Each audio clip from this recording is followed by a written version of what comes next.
So like, you know what the sport needs? Because we were in love with it. We were like this, but we were martial artists. We were like, the sport needs some billionaires who just throw a ton of money at it and just get it huge. And then the Fertitta brothers come along, billionaires with a ton of money who are huge fans of the sport, just love the sport. You know, we're hiring people like Frank Shamrock to come in and train them and work out, and we're taking jiu-jitsu with John Lewis, and they were really getting into it. And so then they buy the UFC for like $2 million, which is probably the greatest purchase ever, except they were $40+ million in the hole when they financed the Ultimate Fighter.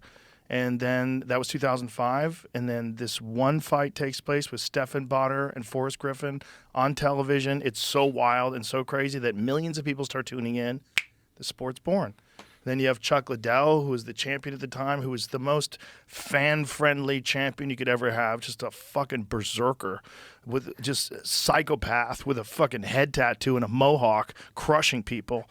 In his prime, he was the perfect poster guy for the UFC because he was just smashing people and then throwing his arms back like rah, in a cage. It was nuts.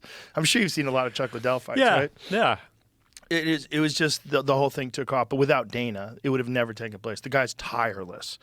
That man, I could call him up. I'll call him up at like 2 o'clock in the morning sometime. Like there's some fight going on, and I'll say, hey, this is going on next weekend. I'm so fucking pumped, and we'll talk for hours.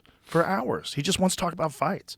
He's like so locked in, like all the time, you know. And he's just like so driven. And now that he's healthy, like oh my God, he's got like, what Gary Brecka's done for him is incredible.